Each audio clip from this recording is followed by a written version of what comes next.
On a Tuesday morning in April 1978, a gleaming red semi-truck pulled onto County Road 14 in Marshall County, Iowa, hauling two brand-new John Deere tractors that cost more than most people in the county would earn in a decade. The driver had delivery instructions for the Patterson farm, a 640-acre operation that had been in the same family since 1889.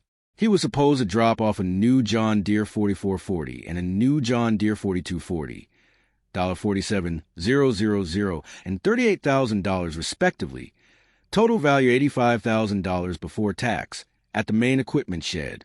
The driver had done this route before. He knew the farm. He turned onto gravel drive that led through a tunnel of oak trees toward the white farmhouse and the big red barn. But he never made it to the barn, because standing in the middle of that gravel drive, about 300 yards from a county road, was a 73-year-old man named Earl Patterson, and Earl was holding up his hand like a traffic cop. The truck stopped. The driver leaned out the window. "Mr. Patterson, I've got your delivery." Earl shook his head. "Not my delivery. My son's. And you're not bringing them onto this property."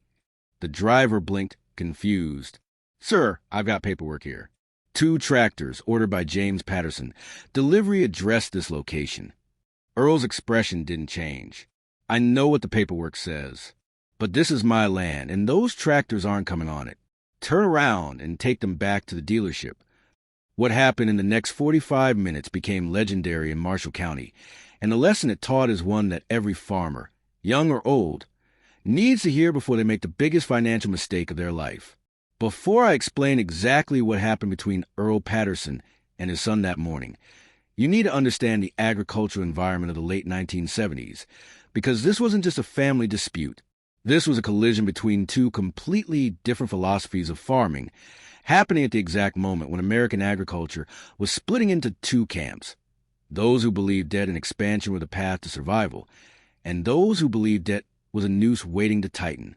By 1978, the boom years of the early 70s were over.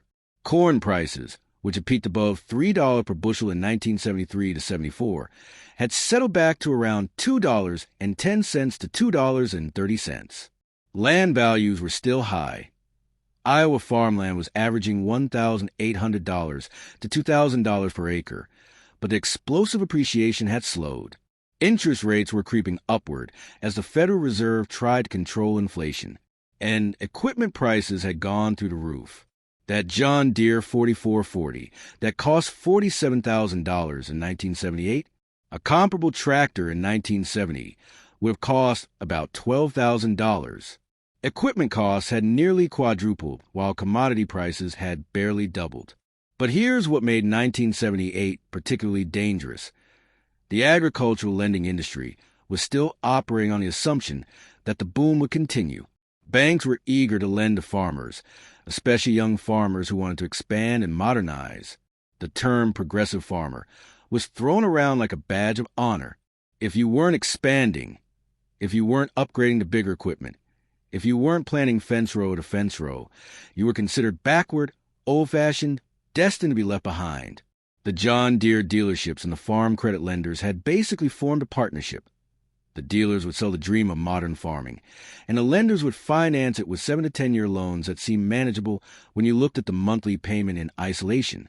What they didn't emphasize was the total debt burden, or what would happen if prices dropped, or how quickly things could unravel if you had even 1 or 2 bad years.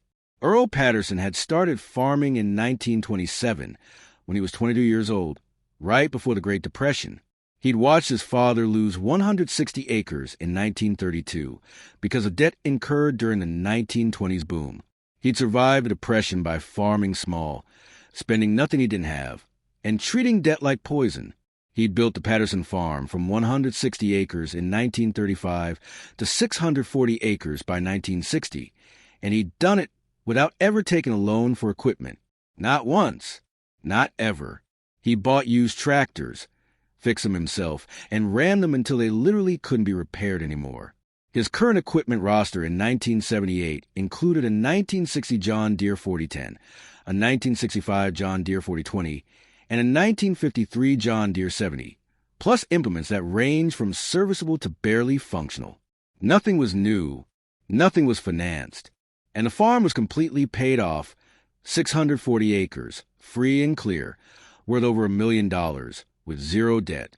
His son, James Patterson, was 34 years old in 1978.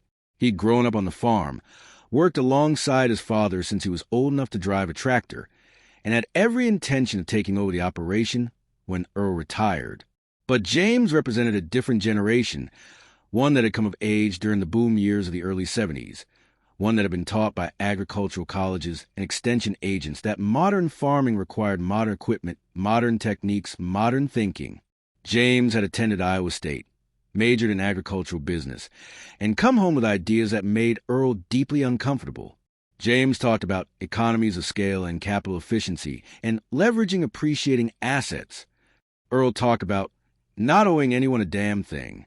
The tension had been building for years, but came to a head in March of 1978, when Earl announced he was stepping back. He was 73, his knees were shot, his hands had arthritis, and he wanted to slow down. He told James the farm was his to run, with one non-negotiable condition. You don't take on debt, period. You want new equipment, you save for it. You want to expand, you do it slow, with cash. But this farm stays debt-free. James heard the words, but he didn't really listen. He'd already been talking to the John Deere dealer in town, a smooth-talking salesman named Rick Holloway, who convinced James that the farm needed to modernize to stay competitive. Your dad did great, Rick had said, but he's from a different era. Today, you need horsepower. You need efficiency. You need equipment that can cover ground fast, plant precise, harvest quick. That old 4010, it's 30 years behind the curve.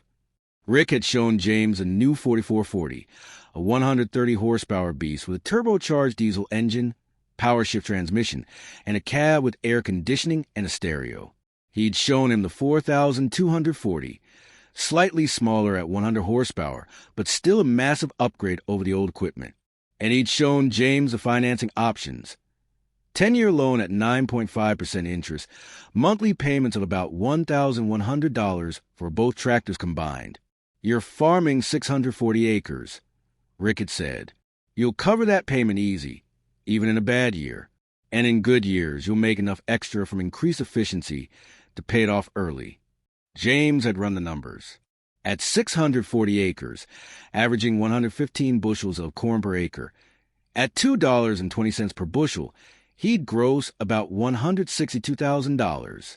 Operating costs, seed, fertilizer, fuel, chemicals, maybe $80,000.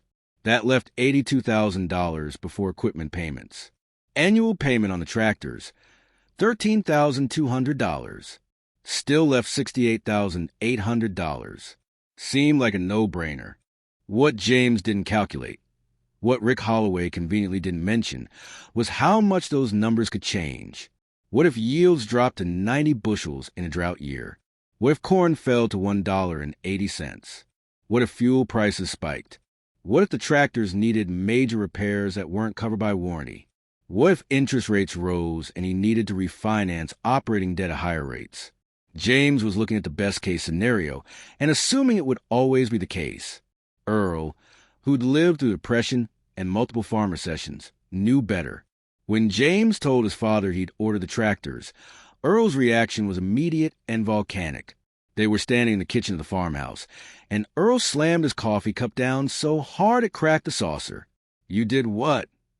James, expecting resistance but not this level of anger, tried to stay calm. Dad, I ordered 2 new tractors. The 4010 and the 4020 are worn out. We need modern equipment to stay efficient. Earl's face went red. Worn out? I rebuilt that 4010 2 years ago. It runs perfect. And the 4020 has maybe 5,000 hours on it. There's nothing wrong with those tractors except they're not shiny and new. James shook his head. They're old. They're inefficient. They break down. We're losing time and money running outdated equipment. Earl stood up, his chair scraping loudly against the linoleum floor. How much? How much what? How much did you borrow? James hesitated. $85,000 for both tractors. 10-year note at 9.5%. Earl went quiet, dangerously quiet. When he finally spoke, his voice was low and hard. "You put $85,000 of debt on this farm without asking me." James bristled. "You said the farm was mine to run." "I said you could run it. I didn't say you could mortgage it. This land has been debt-free for 43 years. I swore when my father lost his land that I'd never let it happen again, and you just walked into a dealership and signed away our future." The argument escalated. James accused his father of being stuck in the past, of refusing to adapt, of holding the farm back out of irrational fear. Earl accused James of being reckless, arrogant, and foolish, of believing salesmen and bankers instead of listening to someone who'd actually survived hard times. It ended with James storming out, shouting that the tractors were coming whether Earl liked it or not, and Earl shouting back, "Not on my land, they're not." Which brings us back to that Tuesday morning in April, when the delivery truck rolled down County Road 14 with $85,000 worth of shiny new iron on the trailer. James wasn't home. He'd gone into town for parts, assuming the tractors would be delivered and unloaded by the time he got back. But Earl had been watching. When he saw that truck turn onto the drive, he walked out and stood in the middle of the gravel road. And he stopped it. The truck driver, a guy named Mike Sorensen, who'd been hauling equipment for 15 years, climbed down from the cab. "Mr. Patterson, I don't want any trouble. I'm just doing my job. Your son ordered these tractors. They're paid for, well, finance, and I'm supposed to deliver them." Earl shook his head. "I understand you're doing your job, son, but this is my property. Those tractors were ordered without my permission, and they're not staying here. You need to turn around and take them back to the dealership." Mike looked genuinely distressed. "Sir, I can't do that. I've got delivery papers signed by James Patterson. If I don't deliver these, I'll lose my job." Earl's expression softened slightly.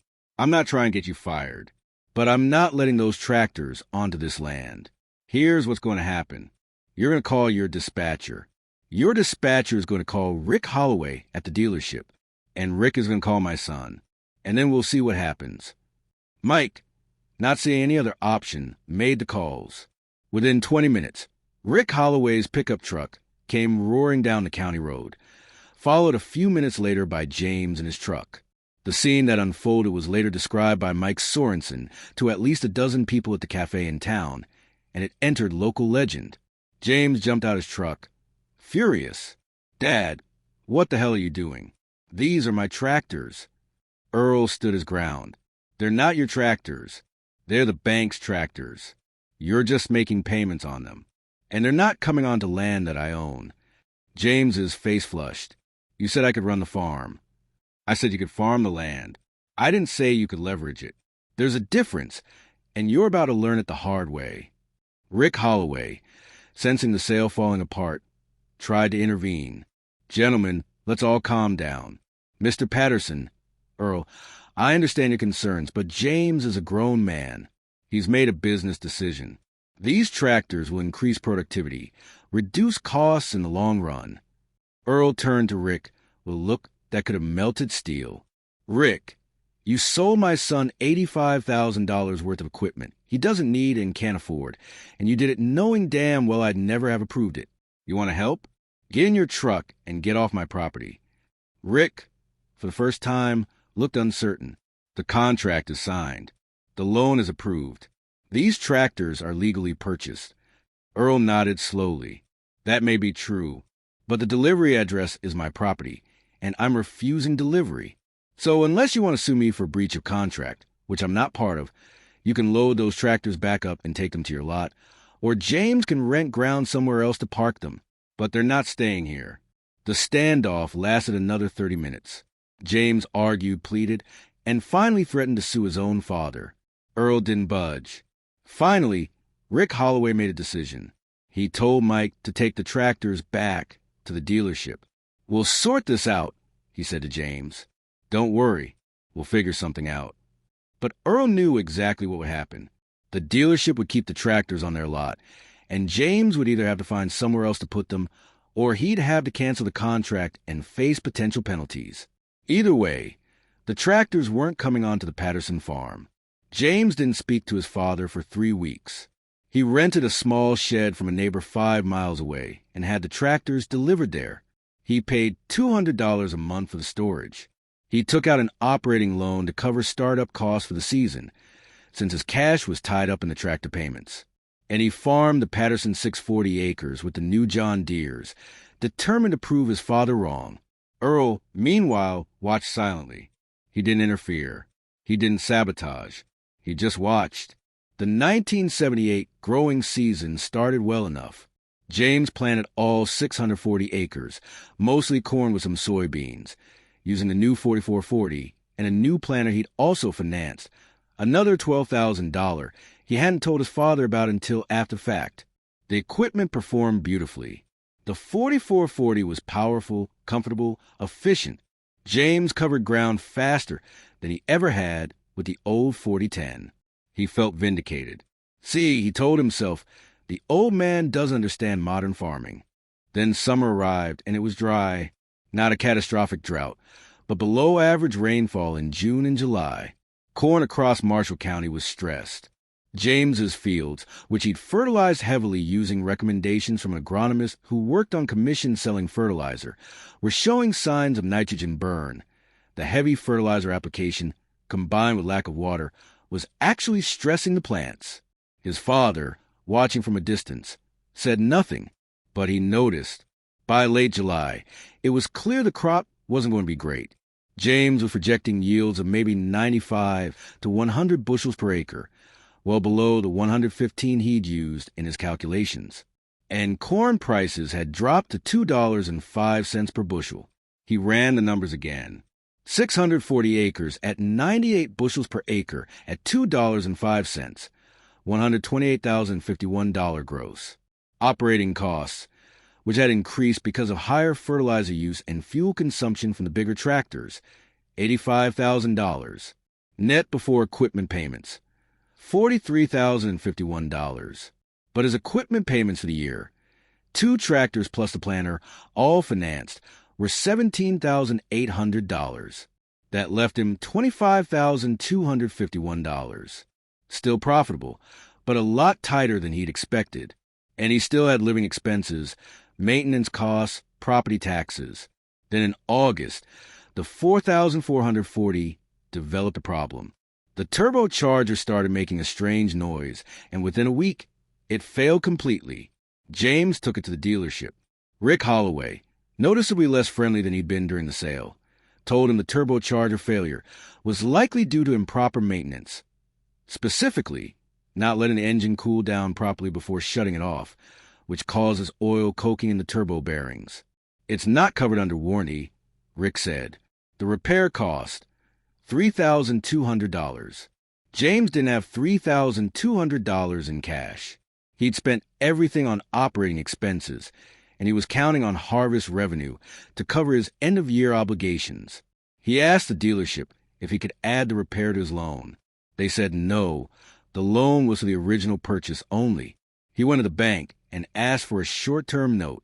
They approved it, but at 12% interest, and they wanted it paid back within 6 months. James started to feel the squeeze. The monthly tractor payments, which had seemed so manageable on paper, were relentless. Whether he had a good month or a bad month, whether corn prices were up or down, that $1,100 was due every 30 days. And now he had an additional debt. And harvest hadn't even happened yet, which meant he didn't actually have any revenue, just projections. For the first time, James understood what his father had been trying to tell him. Debt doesn't care about circumstances. It just sits there, demanding payment, stripping away your flexibility. Harvest came in October. James's actual yields came in at 96 bushels per acre, slightly worse than projected. He sold most of his corn at $2 per bushel. Prices had continued to drift downward through the fall. Final gross revenue, $122,880. After operating costs, $37,880. After equipment payments and the repair loan, $16,880 for the entire year. He'd farmed 640 acres with modern equipment and walked away with less money than a guy farming 160 acres with a paid-for tractor could make. And he had nothing saved, no cushion, no reserves, just debt and obligations. Meanwhile, Earl had been watching one of James's neighbors, a guy named Tom Wendell who farmed 320 acres with equipment almost as old as Earl's. Tom had the same weather, the same drought stress. But Tom had farmed conservatively, lighter fertilizer application, careful irrigation management on a few fields with a small system, and most importantly, zero debt. Tom's yields were actually slightly better than James's, 98 bushels per acre, because a conservative approach had left his corn less stressed in the dry conditions. Tom's costs were half of James's, and Tom had no equipment payments. Tom cleared about $35,000 on 320 acres. Half the land James was farming, more than double the net income. Earl mentioned this to James one evening in November, when James had swallowed his pride enough to come to the farmhouse for dinner. James sat at the kitchen table where he'd grown up, looking exhausted. Earl poured coffee and sat down across from him. "How'd you do this year?" he asked quietly. James stared into his cup. "Not great." "What did you net?" "About 17,000. Earl nodded slowly. "On 640 acres. "Yeah." Tom Wendell netted 35 on 320. James looked up defensive. Tom got lucky with yields. Earl shook his head. Tom got smart with costs. He doesn't owe anyone anything. When he has a bad year, he tightens his belt and survives. When you have a bad year, you still owe 13,000 in equipment payments plus whatever operating debt you piled up. There was a long silence. Finally, James asked a question that had been haunting him. "How do I get out of this?" Earl sighed. "You got a few options. None of them are good. You can keep going, hope for better years, and try to pay down the debt. But if you have even one more year like this one, you'll be underwater. You can sell the tractors, take the depreciation loss, and pay off whatever's left of the loan with your savings, if you have any. Or you can do what I'm about to offer, which is going to hurt your pride, but might save your future." James waited. Earl continued. "I'll buy the tractors from you. I'll pay off your loan, take ownership of them, and sell them myself. You'll take the loss, but you'll be out of debt. Then you'll farm this land with the equipment I've got, the old 4010, the 4020, and you'll do it without owing a penny to anyone. And you'll learn what your grandfather tried to teach me and what I've been trying to teach you. Debt is a trap, and the only way to win in farming is to not play the debt game at all." James felt humiliation wash over him, but under it was relief, because he knew his father was right. The debt was crushing him. The payments were stealing his sleep. He'd spent the entire year working harder than ever, and had almost nothing to show for it. "Okay," he said quietly. "Okay." Earl bought the tractors from James, paid off the $79,000 remaining on the loan. The first year's payments had barely touched the principal, and sold them 6 months later to a farmer in the next county for $72,000. He took the $7,000 loss without complaint. James went back to farming with the 1960 John Deere 4010 and the 1965 John Deere 4020. And he discovered something that shocked him. The old equipment, properly maintained, was perfectly adequate. It was slower, yes. It was less comfortable, definitely. But it was paid for, and when it broke, he could fix it himself for a fraction of what dealer repairs cost. His costs dropped by 40% almost immediately. The next year, 1979, was another difficult growing season. Drought persisted across Iowa. Corn prices stayed depressed at around $2.10 per bushel. James's yields were only 92 bushels per acre. But his costs were so low, no equipment payments, minimal operating debt, conservative input use, that he still netted $28,000. Not spectacular, but sustainable. And for the first time in 2 years, he slept through the night without waking up in a panic about money. Now, let me pause the story here and give you the broader economic context, because what happened to James Patterson happened to tens of thousands of young farmers between 1975 and 1985. This was the setup for the great farm crisis of the 1980s. When interest rates spiked above 20%, commodity prices collapsed, land values dropped by 50%, and over 235,000 farms went out of business. The farmers who went under weren't lazy or incompetent. They were people who'd done exactly what the agricultural establishment told them to do: borrow to expand, modernize with new equipment, leverage appreciating assets. The problem was that the underlying assumptions, continued high prices, continued land appreciation, stable interest rates, all turned out to be wrong. And when they were wrong, the farmers with the most debt were the first to fail. James Patterson got out early because his father physically stopped those tractors from coming onto property. That moment of confrontation, as humiliating as it was, saved James from a decade of financial hell. Because if those tractors had been delivered, if they'd been sitting in his shed, if he spent 2 or 3 years making payments and building up additional operating debt, he would have been trapped. By 1981, when interest rates exploded and the farm crisis began in earnest, he would have been one of the casualties. Instead, because he got out of debt in 1979, he survived. He farmed through the 1980s with old paid-for equipment, kept his costs brutally low, and held on to the land. When other farms around him were being foreclosed on, when auction signs were going up on properties that had been in family for generations, James Patterson kept farming, not because he was smarter or luckier, because he didn't owe anyone money. By 1990, when the farm crisis had finally passed and land values started to recover, James owned the 640 acres outright. Earl had transferred the deed to him in 1985 before he died. James was 56 years old, farming with a 1976 John Deere 4430 that he bought used in 1987 for $22,000 cash, and he was completely debt-free. The irony wasn't lost on him. He was finally running a 4430, the same model he'd tried to buy new in 1978, but this one was paid for, and that made all the difference. I want to share something that James told me when I interviewed him for this story. He's 80 years old now, long retired, but he still lives on the farm in the original farmhouse. His son runs the operation now, farming with modern equipment, but following the same principle Earl taught. Never finance tractors and equipment. James said this: "When my dad stopped that truck in the driveway, I hated him. I thought he was a stubborn old fool who didn't understand modern farming. It took me a year to realize he'd saved my life.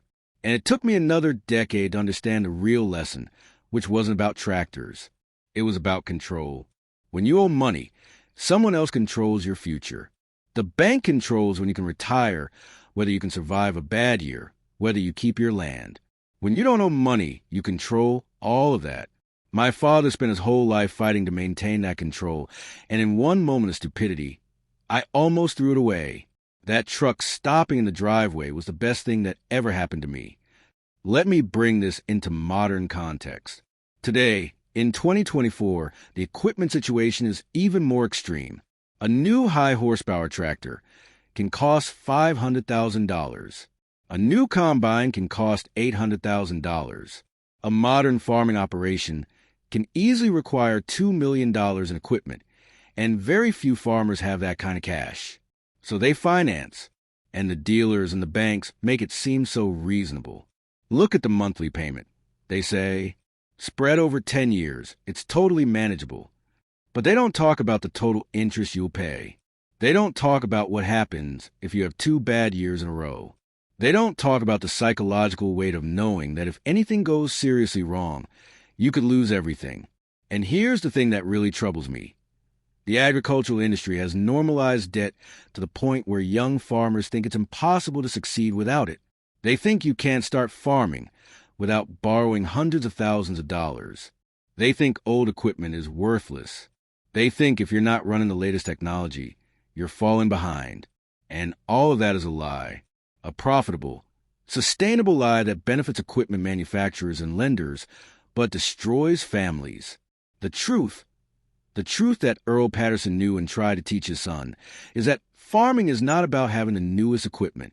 It's about managing costs so that you can survive the inevitable bad years. It's about maintaining flexibility so that when drought hits or prices collapse or interest rates spike, you have options. And the only way to have that flexibility is to not owe money. Buy used equipment. Buy old equipment. Fix it yourself. Spend half what the dealer wants you to spend. Run tractors until they literally can't be fixed anymore. And when you finally do buy something newer, pay cash. I know this sounds extreme to some of you. I know there are farmers watching this who are thinking, but I need modern equipment to compete. Let me ask you this. Compete with who? Your neighbor who's $2 million in debt and one bad year away from bankruptcy? The mega farm down the road that's going to fail the next time commodity prices drop? You're not competing with them. You're trying to survive. And the way you survive in agriculture, the only way that's worked consistently across every farm crisis in American history, is to not owe money. I spent 2 weeks researching this story. I interviewed James Patterson directly. I reviewed loan documents from the 1970s. I studied USDA data on farm debt levels and failure rates. I talked to retired bankers who worked in agricultural lending during this era. And the pattern is undeniable. The farmers who took on heavy equipment debt in the late 1970s were disproportionately the ones who failed in the 1980s. The farmers who resisted that pressure, who farmed with old equipment, who kept their costs low, they survived. It wasn't about skill or intelligence. It was about debt levels. If you're a young farmer trying to get started, or if you're farming now and feeling pressure to upgrade your equipment, I'm begging you to learn from James Patterson's mistake. Don't let the dealer convince you that you need the newest tractor. Don't let the banker convince you that the payment is manageable. Don't let your neighbors convince you that you're falling behind. Buy old, buy used, buy paid for. And if you can't afford it without financing, you can't afford it. Period. And if you're an older farmer with a son or daughter who wants to take over, have the conversation Earl Patterson had with James. Set the boundary clearly. The farm stays debt-free. Don't let pride or the desire to avoid conflict stop you from protecting what you built, because that moment of confrontation might save your child's future. If this story resonates with you, if you've seen this pattern play out in your own family or your community, share it in the comments. Tell us what you've learned about debt and equipment and survival in farming. And if you think this message matters, hit that subscribe button. This channel exists to preserve these lessons, to document the mistakes and the wisdom of previous generations, so that we don't keep repeating the same catastrophic errors. Every video I make takes weeks of research because these stories matter. If you agree, subscribe and share this with someone who needs to hear it. Earl Patterson died in 1985 at 80 years old. The day before he died, James sat beside his hospital bed, and Earl was loose enough to talk. James thanked him for stopping the truck that day in April of 1978. Earl smiled, squeezed his son's hand, and said, "I didn't stop the truck for you. I stopped it for your kids and their kids. Because debt doesn't just destroy one generation. It destroys all of them." The next morning, he was gone. The Patterson farm is still operating today. 640 acres. Fourth generation, completely debt-free. James's son runs it now with a mix of equipment. Some newer, some older, all paid for. When young farmers come to him asking for advice, he tells them the same thing his grandfather told his father. Never finance tractors and equipment. Some listen, some don't. The ones who don't usually learn the hard way. The ones who do learn to sleep at night, without worrying about the bank taking everything they've worked for. What would you have done if you were James in 1978? Would you have ordered those tractors? Or would you have listened to your father? And if you were Earl, would you have had the courage to stop that delivery truck and face your son's anger?